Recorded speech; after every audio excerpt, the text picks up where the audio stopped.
Assalamualaikum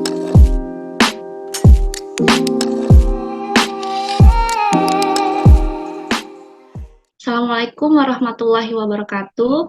Halo semuanya, kembali lagi bersama Intellectus ID. Masih dalam series How to Read a Book.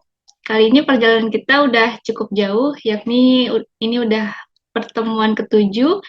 Dan dalam pertemuan ini kita masih akan membahas analytical reading.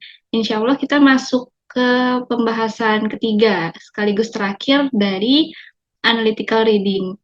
Masih bersama pemateri kita, yakni Bu Friana Aurora atau Bu Rara.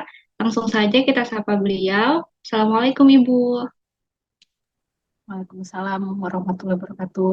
Apa kabar Ain, Feby, Wilda, dan teman-teman semua? Alhamdulillah baik. Alhamdulillah baik, Bu. Ibu Rara gimana kabarnya Bu? Alhamdulillah baik. Nggak terasa udah sejauh ini dan nggak terasa panjang juga ya Bu perjalanan How to Read a Book kita. Iya, panjang dan belum selesai ya.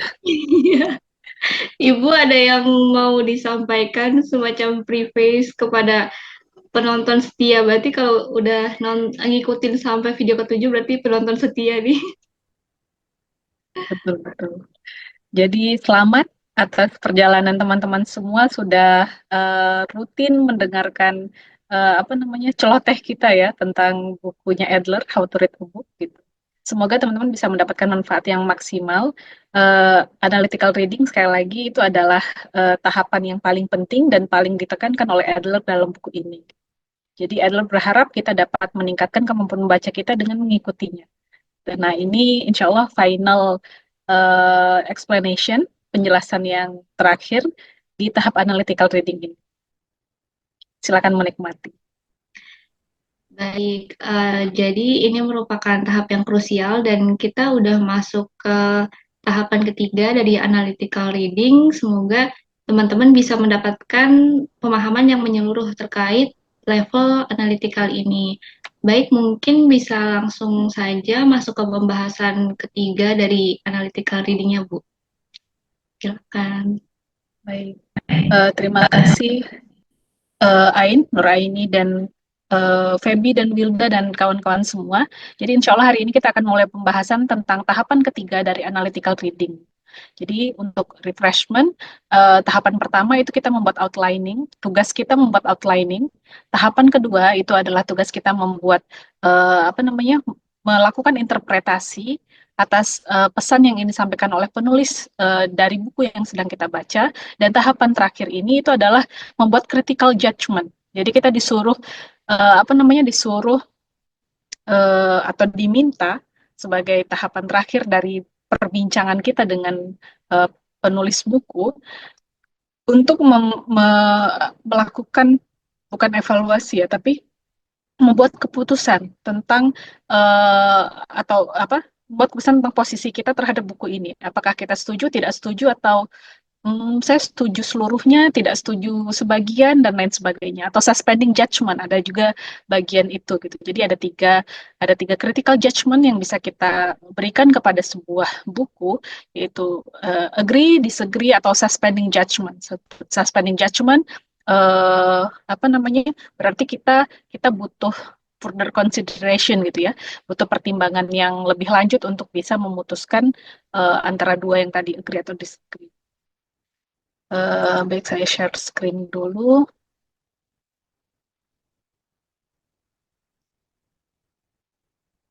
Oke, jadi ini adalah materi kita hari ini.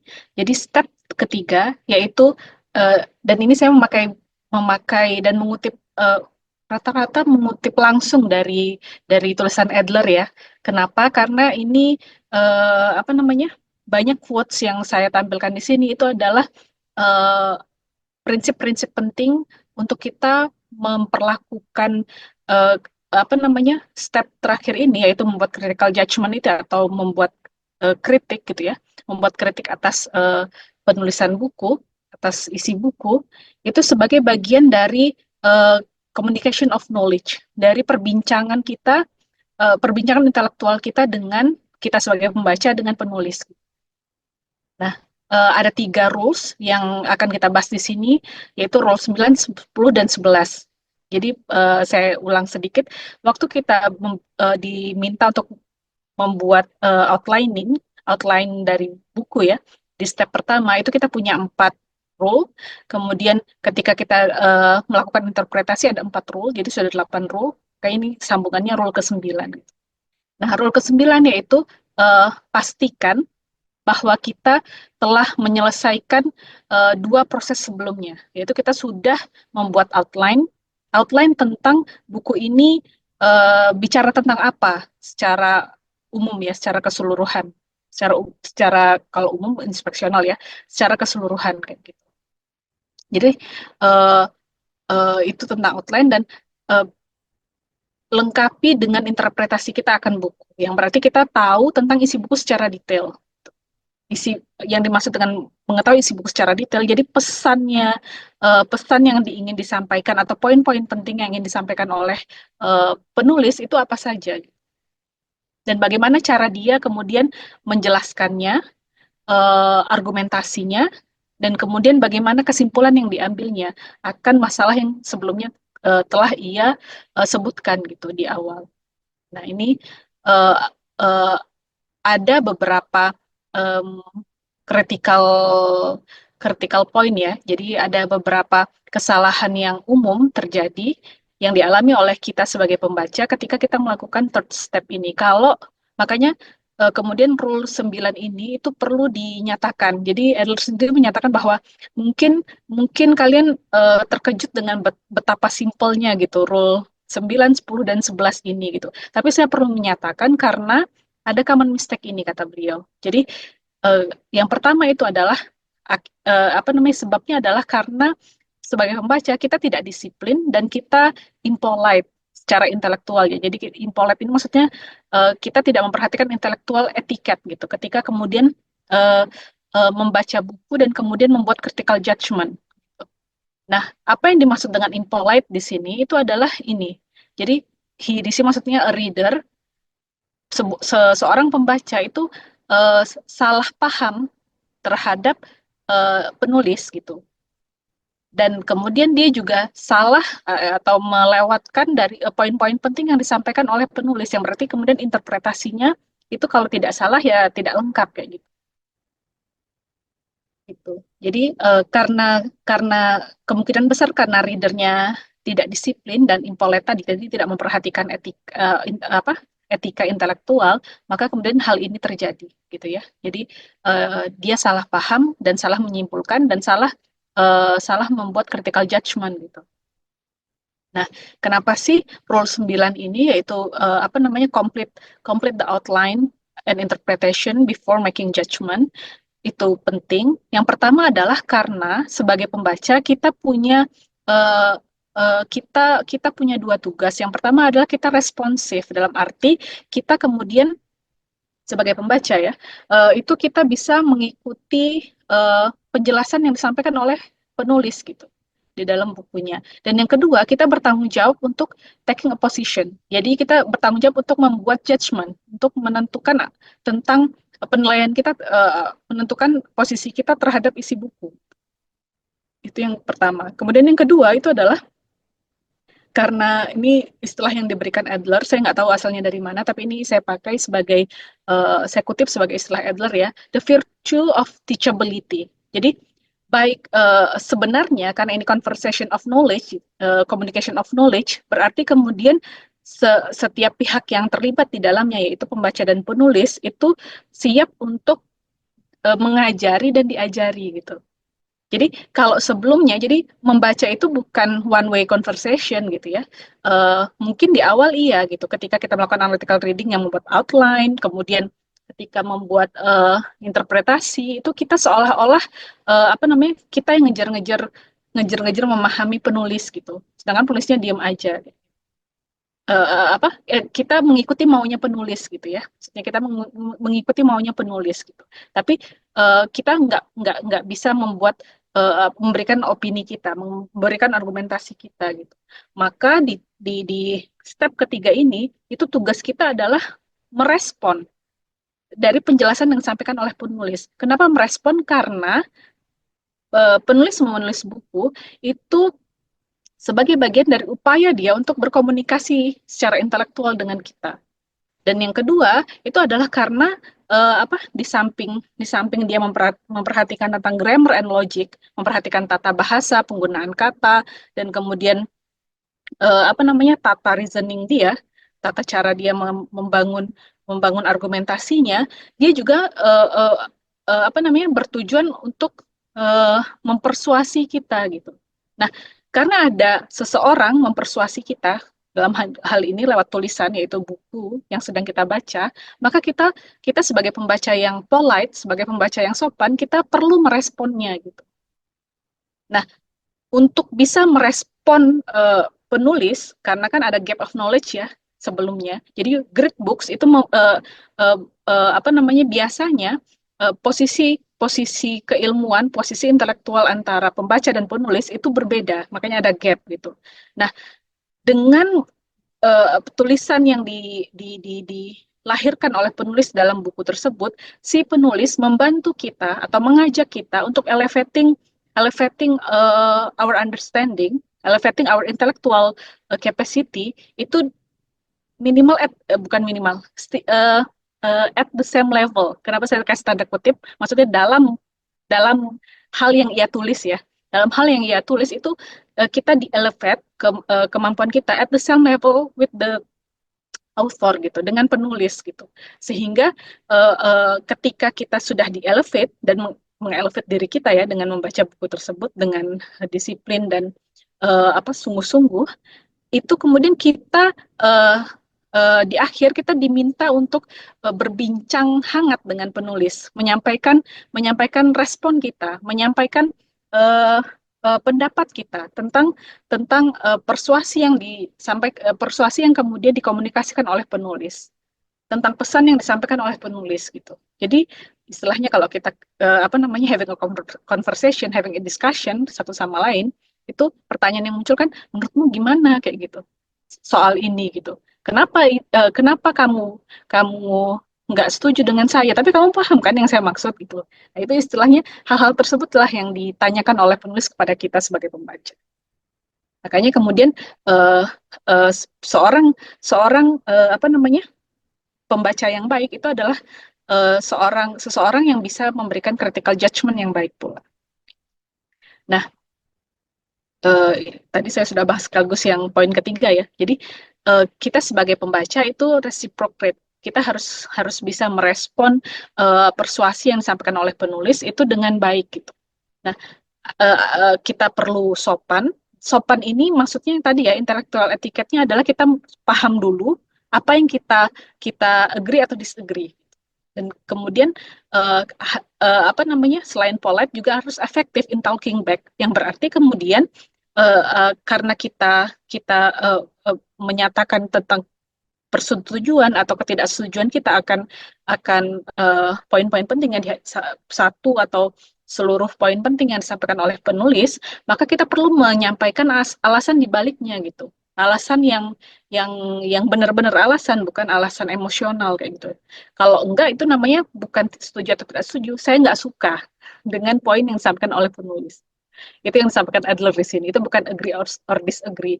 I just dislike gitu. Nah, itu irrelevan gitu ya dalam perbincangan kita tentang analytical reading dan tentang critical judgment. Nah, karena catatan dari Adler adalah kalau misalnya pemahaman itu nggak ada gitu, maka mau kita setujui atau perkuat gitu ya, oh saya setuju gitu, atau kita, denial kita nggak setuju gitu, itu sama-sama sama-sama meaningless, nggak ada artinya dan unintelligible dan nggak nggak serving the purpose gitu, nggak ada efeknya, nggak ada dampaknya gitu, baik ke pembaca maupun ke penulis, karena nggak ada the art of teaching and being taught itu nggak kemudian terjadi, conversation of knowledge, communication of knowledge-nya nggak terjadi, makanya unintelligible jadinya, semua dengan pikirannya masing-masing, karena nggak tidak ada terjadi proses saling memahami. Gitu. Kenapa sih apa namanya disebutnya apa namanya communication of knowledge, karena great books itu biasanya ditulis oleh apa great and good readers kayak gitu, yang mereka mereka uh, apa namanya me- me- me- menjelaskan poin-poin penting yang ingin disampaikannya itu agar bisa dipahami oleh pembaca gitu. Jadi mereka membuat outline dan membuat apa namanya membuat penjelasan yang sesuai dengan uh, the train of thought-nya. Jadi dengan dengan aliran pikirannya itu dengan sedemikian rupa sehingga bisa dipahami oleh pembaca dan kemudian meyakinkan pembaca akan poin-poin yang ingin ditekankannya, ingin disampaikannya. Nah, kita lanjutkan dengan rule ke-10. Jadi prinsip ke-10 itu adalah ketika kita disagree, ketika kita memutuskan untuk tidak setuju, maka kita perlu punya alasan di sana gitu ya. Jadi kita perlu menyampaikan alasan atas ketidaksetujuan kita. Jadi jangan kita disagree itu dengan ngeyel gitu, dengan emosional, dengan sekedar saya disagree gitu.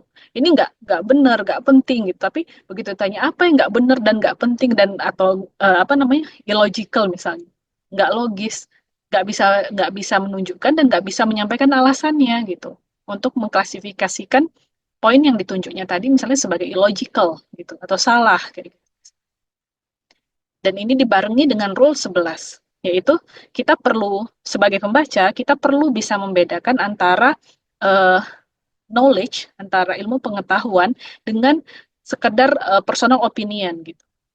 Nah, cara untuk menunjukkan ini perbedaan antara knowledge dan mere personal opinion, kalau opini itu bisa sampaikan tanpa harus diperkuat dengan reasoning, dengan alasan-alasan dan argumentasi-argumentasi berdasarkan kebenaran gitu ya, berdasarkan hal-hal yang benar dan logis. Tapi kalau knowledge itu berarti meskipun bentuknya sama-sama opini, sama-sama proposisi, sama-sama pernyataan, tapi dijelaskan gitu, dijelaskan dan diberikan reasoningnya gitu. Jadi kita perlu membedakan antara yang knowledge dengan mere personal opinion. Nah, kita sendiri yang kita perlu sampaikan dalam critical judgment kita adalah knowledge, based on knowledge. Gitu. Makanya butuh reasoning. Maka kemudian ada beberapa hal yang perlu kita persiapkan ketika kita sedang berusaha membuat critical judgment. Jadi makanya persiapkan untuk agree, untuk setuju ataupun tidak setuju gitu ya, dengan apa namanya mendasarkannya pada fakta atau kebenaran tentang kasus, maksudnya tentang topik yang sedang dibahas oleh si penulis gitu. Yang pertama adalah poin tentang agree and disagree gitu. Uh, kita kita kalau kita memutuskan untuk membuat disagreement, kita membuat ketidaksetujuan gitu, apa namanya, sebagai keputusan kita uh, setelah membaca buku, maka ketidaksetujuan itu didasarkan pada keinginan kita agar ada solusi atas isu yang kita raising ya, isu yang kita sampaikan kepada penulis. Apakah itu misalnya dengan klarifikasi, apakah itu misalnya dengan bantahan misalnya ya, bantahan yang biasanya kan apa namanya kalau ada disagreement antara scholars itu kemudian nanti ada muncul artikel atau tulisan bantahannya gitu. Jadi ada makanya apa sekali lagi ini adalah communication of knowledge gitu.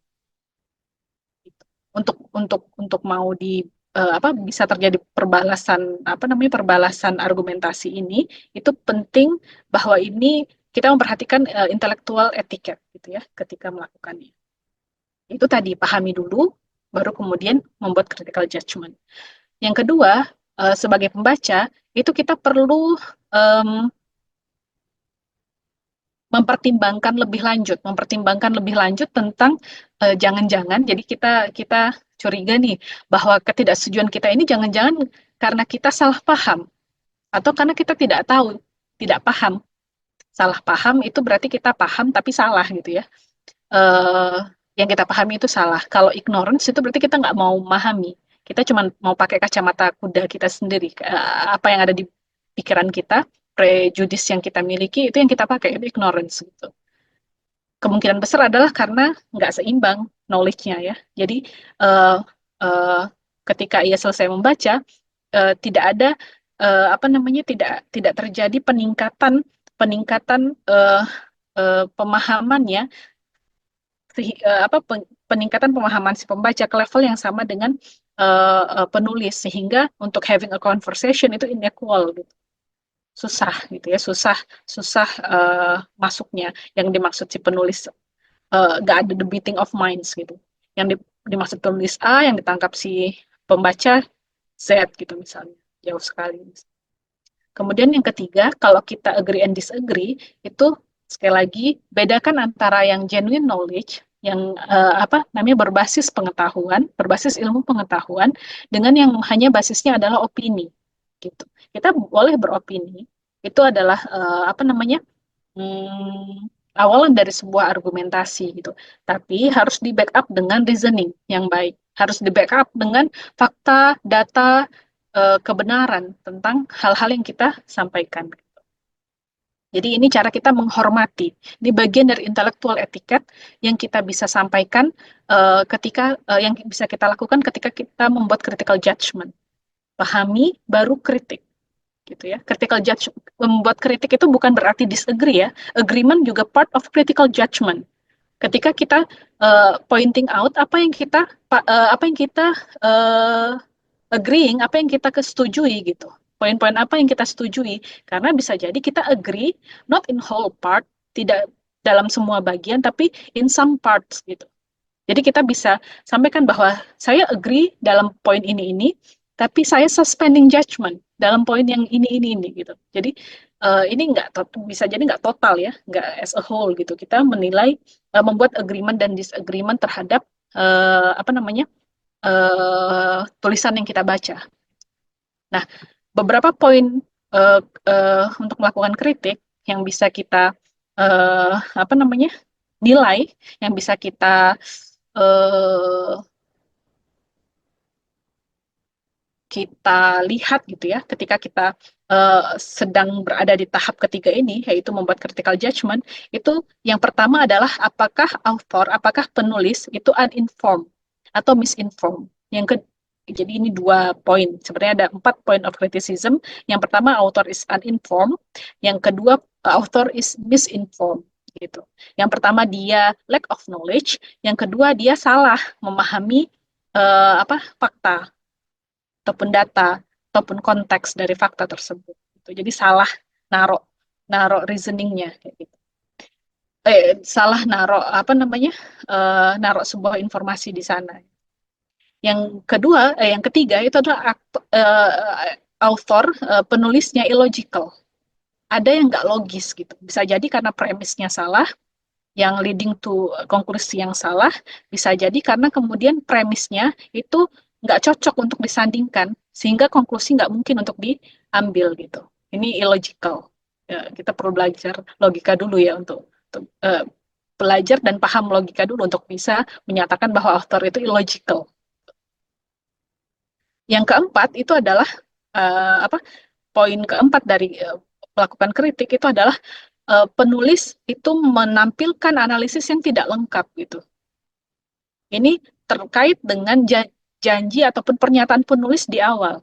Kalau penulis bilang bahwa saya punya masalah ini, ya, misalnya masalah besarnya adalah A kayak gitu. Uh, apa namanya, turunan dari masalah besar ini adalah 1, 2, 3 gitu. Ternyata kemudian ketika sampai di ujung buku, yang dijelaskan itu sebenarnya hanya poin 1 gitu, atau poin 1 dan 2 gitu. Ada yang tidak lengkap di sana. Berarti itu menjadi bagian dari point of criticism. Biasanya yang menyebabkan kita mensuspend judgment itu adalah analisis yang incomplete gitu. Jadi kita bisa bisa bilang, oh saya perlu further consideration itu kalau kalau apa namanya, itu terkait dengan analisis yang incomplete gitu. Nah, menariknya kalau kemudian kita tidak bisa menunjukkan bahwa author itu uninformed, misinformed, dan illogical, maka kita nggak punya pilihan lain selain agree gitu. Karena berarti kita kita setuju, berhasil diyakinkan gitu ya oleh penulis bahwa bahwa argumentasinya, bahwa poin-poin yang disampaikannya itu having a sound reasoning kayak gitu. Jadi kalau kita tidak berhasil untuk merefute-nya, melakukan refutasinya, berarti ya kita harus agreeing gitu ya. Kita harus setuju dengan poin tersebut gitu. Dengan poin-poin ataupun dengan keseluruhan tulisan dari penulis tersebut. Ini penjelasan lebih lanjutnya. Jadi uninformed itu berarti bahwa penulis itu uh, ada informasi yang seharusnya relevan tapi tidak disampaikan oleh penulis. Bisa jadi karena penulis tidak tahu, kayak gitu ya. Padahal itu relevan. Relevansinya itu sampai kalau penulis meletakkan fakta ini, seharusnya konklusinya tidak demikian. Jadi kita perlu tahu apa yang kurang ini, apa knowledge yang kurang ini, dan kemudian menunjukkan bagaimana knowledge yang kurang ini itu saking signifikannya itu bisa jadi merubah konklusi yang diambil oleh penulis. Itu yang tentang uninformed. Gitu. Misinformed berarti kemudian penulis itu menampilkan kelemahan dan keterbatasan dirinya sendiri dalam kemudian memahami fakta atau menyampaikan fakta atau memahami fakta dalam konteks kayak gitu. Sehingga yang seharusnya dipahami misalnya Ibu Budi pergi ke pasar, harusnya dipahami bahwa yang pergi ke pasar itu Ibu Budi gitu. Ibu Budi ya menuju ke pasar gitu. Bukan Budi atau bukan ibu bernama Budi misalnya. Yang dimaksud apakah ibu bernama Budi atau ibu Budi gitu, ibunya Budi. Nah ini apa namanya?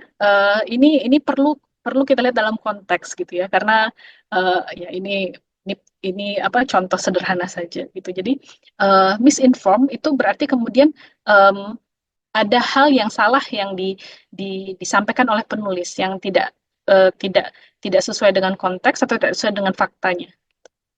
Dan karena apa namanya? Dan kita perlu menyampaikan tentang poin yang misinform ini hanya jika poin ini relevan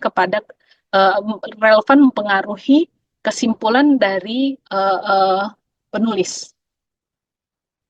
Jadi saking signifikannya itu kemudian bisa jadi kemudian kesimpulan yang diambil oleh penulis itu berbeda atau kurang lengkap gitu atau bisa dilengkapi atau lebih jelas ya. Gitu.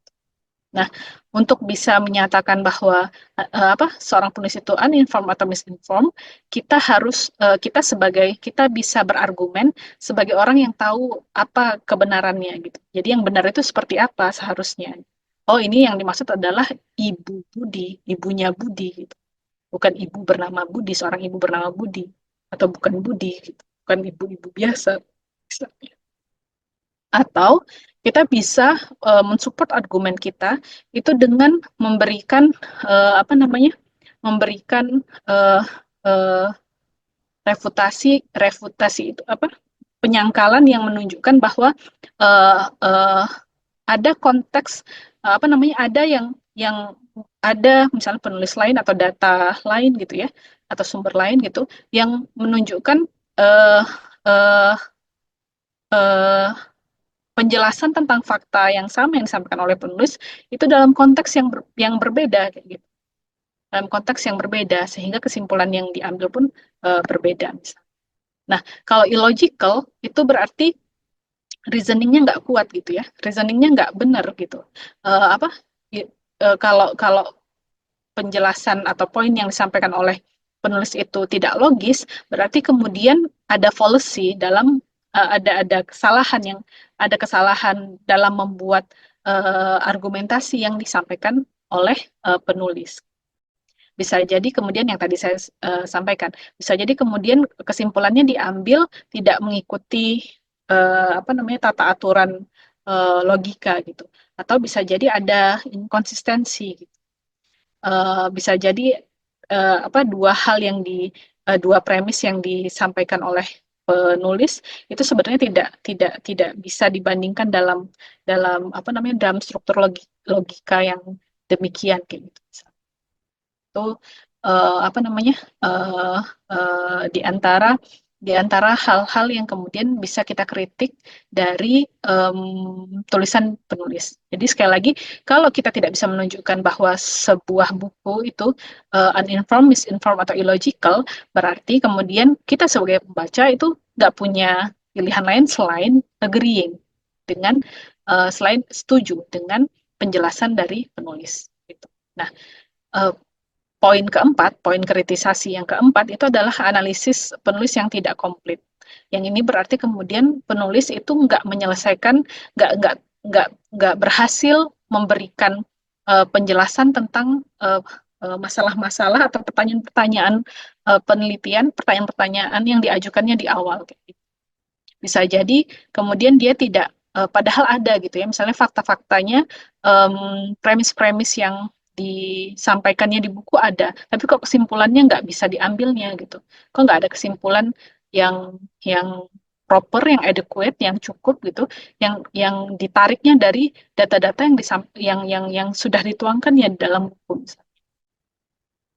Jadi kalau kalau kita menemukan atau suspek mencurigai hal ini terjadi gitu dalam buku yang kita baca, kita perlu perlu uh, perlu mampu untuk pointing out, kita perlu mampu untuk menunjukkan dan kemudian uh, menunjukkan dengan jelas gitu ya, defining. Kita perlu mendefinisikan apa yang kurang itu gitu, precisely. Jadi define the inadequacy precisely, baik dengan usaha kita sendiri sebagai orang yang tahu ataupun dengan mengutip buku-buku yang menunjukkan apa buku-buku lain gitu ya, atau literatur lain, referensi lain yang menunjukkan inadequacy dari analisisnya si penulis gitu. Nah, kalau ini incomplete berarti kita bisa menandai bahwa ini adalah keterbatasan dari apa yang mampu dilahirkan atau apa dicapai oleh penulis dalam usahanya menuliskan buku tersebut. Nah, kita bisa lihat bahwa dari poin keempat ini, dari analisis incomplete is incomplete ini, kita bisa lihat bahwa apa namanya ada titik temu dari 3 tahapan membaca secara analitikal yang kemudian uh, uh, apa sudah kita lalui. Yang pertama adalah karena di tahapan terakhir ketika kita mau menghasilkan outline dari buku, yaitu menceritakan tentang buku ini apa secara keseluruhan, itu kita diminta untuk uh, membuat list pertanyaan-pertanyaan apa yang diajukan atau dipropose untuk diselesaikan oleh si penulis. Nah, di tahapan terakhir, di rule keempat berarti ya kalau di step 2, step 1 rule keempat, rule ke-8-nya itu adalah rule ke-8 di tahapan kedua dari analytical reading, yaitu apa membuat interpretasi. Ketika di tahapan terakhir ini itu kita diminta untuk menunjukkan atau menyatakan apakah penulis itu sudah menjawab seluruh pertanyaan yang diajukannya. Atau kalau tidak terjawab, apakah penulis tahu kalau dia apa namanya gagal untuk menjawab pertanyaan tersebut? Gitu.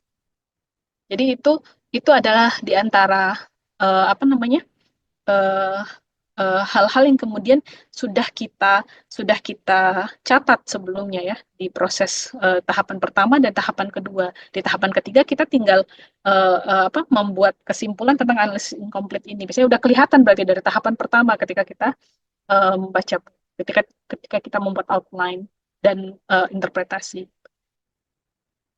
Nah, ini adalah quotes dalam header dalam apa kepala perbincangan tentang bahwa melakukan kritik itu adalah sebagai bentuk dari communication of knowledge gitu. Jadi membuat kritik itu adalah sebuah commendation, jadi sebuah penghargaan tertinggi yang bisa kita berikan atas hasil intelektual si penulis gitu. Kenapa? Karena kritik dibuat berdasarkan dengan mengukur dengan mendasarkan pada kebenaran kebenaran yang bisa dicapai, yang berhasil dicapai oleh si penulis dalam penjelasannya, dalam penulisan bukunya. Makanya mengkritik sebuah buku itu perlu didasarkan pada tiga hal ini. Yang pertama adalah pada kebenarannya, apakah kemudian dia menulis sesuatu yang benar, gitu ya, berdasarkan kebenaran, fakta-fakta yang benar. Yang kedua tentang clarity-nya, jadi kejelasan berpikirnya, tampak biasanya di outline yang dibuatnya, juga tampak di apa namanya ketika kita eh, apa eh, melakukan proses interpretasi gitu ya. Dan yang ketiga itu adalah berdasarkan kemampuannya untuk meyakinkan kita gitu. Persuasinya yang diwujudkan dari yang kita bisa lihat ketika kita melakukan interpretasi, yaitu dari terms, dari kejelasan dan apa namanya keprecisan, ketepatan penggunaan istilah-istilah penting, proposisi penting yang jelas, dan kemudian apa namanya eh, dan kemudian kok saya lupa istilah yang ketiga ya. Ada yang ingat nggak? Terms, proposition, sama luput dari pikiran saya. Jadi apa namanya kalimat-kalimat penting dan kemudian argumentasi penting, argumentasi penting yang kemudian disampaikan oleh penulis gitu. Jadi ini dasarnya. Jadi dia harus berdasarkan fakta yang benar, bukan yang manipulatif, bukan yang salah dan dimanipulasi misalnya tidak. Kan kalau yang dimanipulasi berarti tidak menunjukkan hal yang sesungguhnya terjadi. Clarity berarti ada apa namanya disampaikan secara jelas dan terang kayak gitu ya. Um, dan kemudian dia persuasif. Jadi dia berhasil convincing, berhasil meyakinkan pembaca akan apa clarity yang disampaikannya tadi. Nah, kenapa sih kita perlu melakukan sampai critical judgment atau perlu melakukan tiga tahapan dari analytical reading ini? Ini saya kutip langsung dari Adler juga. Jadi yang pertama adalah kalau komunikasi itu nggak kompleks, kita nggak perlu membuat structural outlining, kata Adler. Jadi karena komunikasi, apalagi komunikasi tertulis ini kompleks, jadi ada karena kita nggak hadir langsung, tidak ada proses klarifikasi ya. Jadi kita nggak bisa kita sebagai pembaca nggak bisa nanya gitu ke guru. Ini maksudnya apa gitu? Ini maksudnya apa? Apakah misalnya society yang dimaksud di buku ini itu adalah society yang saya pahami? Gitu. Kita nggak bisa bertanya seperti itu. Maka karena apa namanya eh, karena kompleksitas inilah maka kemudian membuat outlining itu menjadi perlu. Nah, jika kemudian bahasa itu adalah medium adalah apa perantara yang penting untuk bisa melakukan communication of knowledge, untuk bisa apa namanya berkomunikasi secara intelektual, maka kita tidak memerlukan interpretasi, proses interpretasi kayak gitu. Nah, sayangnya communication proses komunikasi yang kita lakukan apalagi secara tertulis itu kompleks, dan kemudian bahasa yang kita gunakan itu bukan perfect medium, karena bisa jadi satu kata itu punya banyak makna, satu makna bisa apa namanya dinyatakan dengan banyak terms, banyak istilah, sehingga kemudian kita perlu melakukan dua proses ini, yaitu membuat outline dan interpretasi. Dan kemudian yang ketiga, kalau misalnya uh, ketika kita berusaha mengkomunikasikan kebenaran dan pengetahuan itu uh, uh, bisa bebas dari kesalahan dan ignorance gitu ya, kita nggak perlu menjadi critical gitu. Ini kesalahan dan ignorance yang mungkin mungkin dimiliki oleh penulis maupun pembaca gitu. Maka nggak perlu ada critical judgment kalau misalnya kita bisa bebas, komunikasi kita bisa bebas dari error and ignorance ini. Maka kemudian catatan dari Adler adalah apa nggak banyak orang yang bisa menyelesaikan tahapan-tahapan ini. Bahkan good and great readers pun itu tidak tidak apa uh, mungkin hanya memperlakukan sedikit buku untuk sedikit buku dengan tiga tahapan ini sampai ketiga tahapan ini. Maka kemudian kalau kita mau menjadi a good reader, kita kita minimal melakukan rules ini, 11 rules ini itu in a certain degree. Jadi kita bisa approximate, kita bisa melakukan perkiraan kira-kira ini derajat segini, derajat keseriusan segini itu cukup gitu untuk buku ini. Jadi kita sendiri yang menentukan kadar-kadarnya ya, kadar-kadarnya. Catatan Adler juga adalah penulis yang baik itu adalah pembaca yang baik.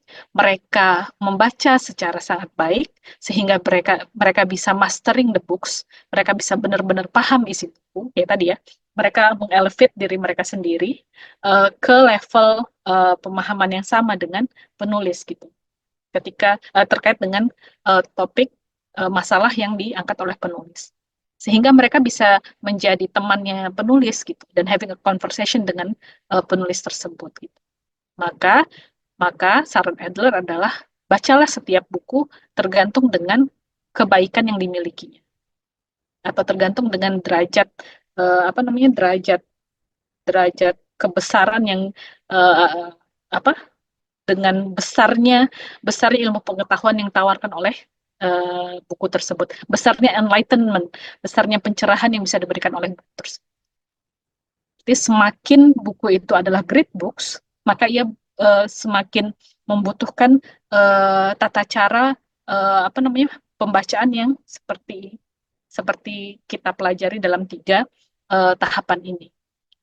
Agar kita benar-benar bisa mengelevate diri kita, mengelevate pemahaman kita ke level yang diharapkan oleh penulis gitu. Sehingga kita bisa beneran having an intellectual conversation, kita kita benar-benar mengalami communication of knowledge dengan si penulis gitu ya. Jadi the meeting of minds-nya bisa dapat gitu. Nah, untuk ada ini quotes yang lebih ringan. Yang pertama untuk mengetes, untuk menguji coba apakah kita benar-benar paham dengan isi buku, itu adalah dengan cara memberikan coba kita tantang diri kita untuk memberikan contoh atas poin-poin yang kita pikir kita sudah pahami. Tuh. Kemudian mungkin sepanjang pembacaan kita, sepanjang proses membacaan secara analitikal ini, itu kita akan mengalami perasaan yang hopeless, perasaan kayaknya saya nggak sanggup deh gitu, memahami buku ini ketinggian gitu. Nah, bisa jadi perasaan yang hopeless in education ini, jadi perasaan yang kok kayaknya saya nggak sanggup ini, itu disebabkan oleh 2 hal gitu. Jadi satu, kita sebagai pembaca itu nggak tahu gimana cara membaca buku secara baik gitu. Yang kedua, uh, terburu-buru gitu. Yang kedua adalah pembaca itu ngerasa bahwa kalau kita sudah milih satu buku gitu ya, dari beberapa buku dalam yang bahas tema tersebut misalnya atau yang terkait gitu ya, itu kalau kita sudah pilih satu buku berarti kita bisa memahami buku ini tanpa tanpa memahami keseluruhan buku-buku bagus yang kemudian relevan atau yang terkait dengan buku ini gitu. Nah, itu susah gitu. Itu salah. Jadi ada 2. Yang pertama itu terkait skill membaca kita, bisa kita kita selesaikan dengan mentraining diri kita melakukan 11 rules dari analytical reading ini.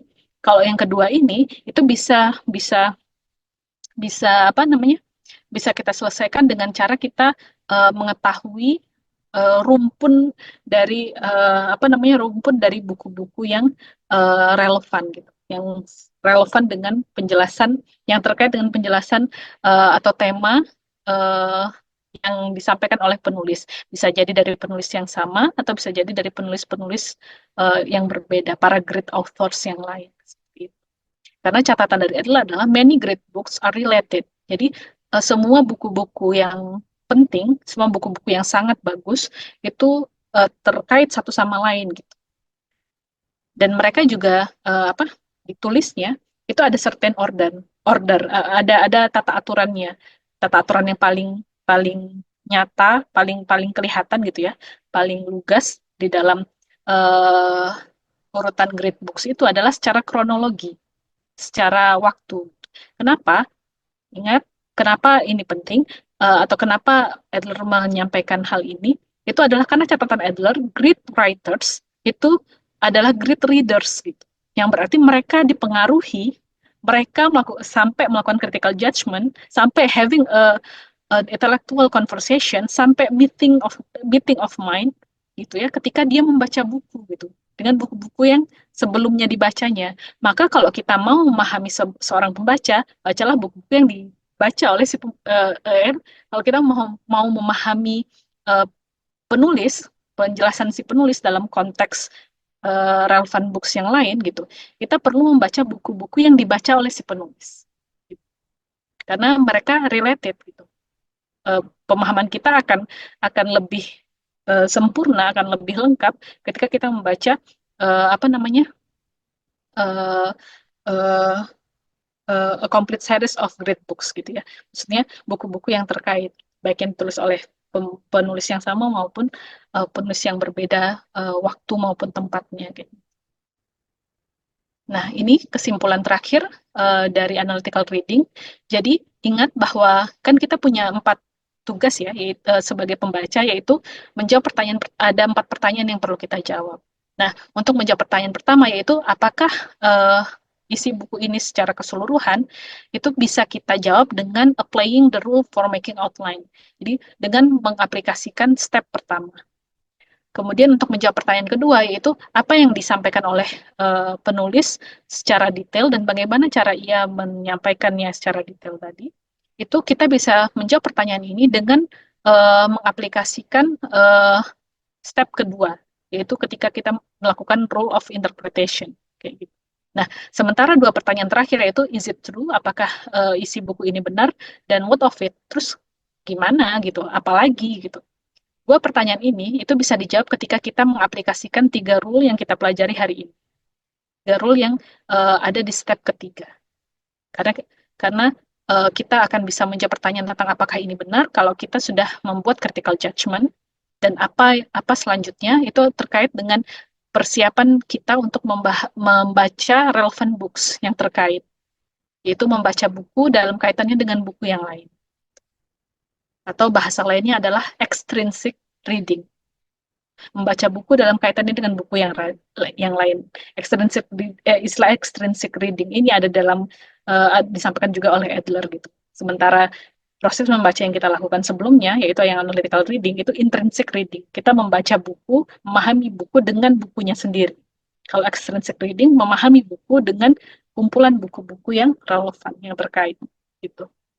Demikian, terima kasih teman-teman semua. Saya kembalikan ke Nain.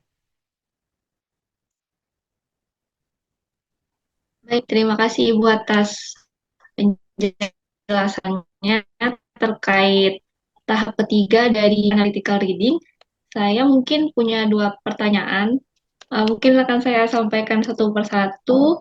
Yang pertama itu, bagaimana jika kita sebagai pembaca itu belum bisa berkomunikasi gitu. Kita bisa membuat outline, kita bisa understanding, tapi kita belum bisa untuk berkomunikasi, to do the communication of knowledge tadi Bu. Kayak misalnya saya tuh membayangkan seorang mahasiswa baru hubungan internasional misalnya, dia membaca buku-buku hubungan internasional itu dengan tujuan untuk gain information, untuk mendapatkan informasi yang dia betul-betul baru ingin ketahui gitu, kayak ya dia betul-betul baru ingin ketahui.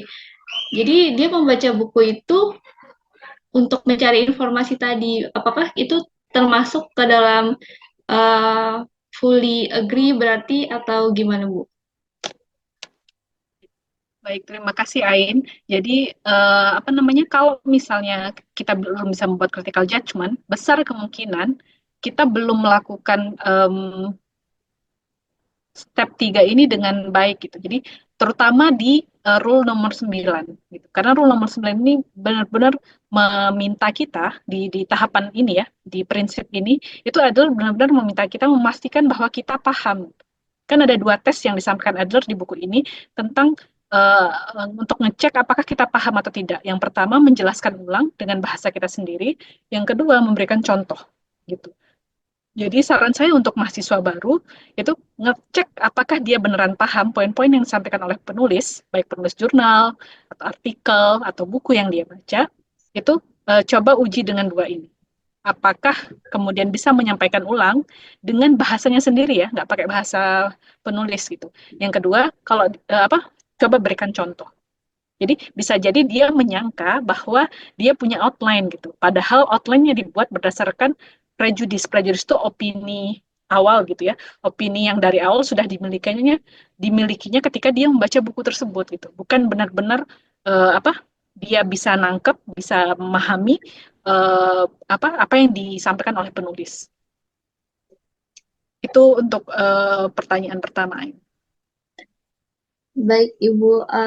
Pertanyaan keduanya juga yang tadi sempat disebutkan juga terkait jurnal, karena sebagai mahasiswa selain membaca buku, kita juga banyak membaca artikel ilmiah gitu. Jadi apakah level-level dan rules-rules yang kita punya di How to Read a Book ini applicable juga dan sebaiknya diaplikasikan juga ketika membaca jurnal, Bu? Bisa. Jadi Adler bahkan kemudian di akhir dari bab ini bab berapa ya? Bab analytical reading ini itu Adler memberikan satu part sendiri gitu ya. Satu part sendiri tentang jenis-jenis buku. Tapi kalau beliau jenis-jenis buku yang dibacanya.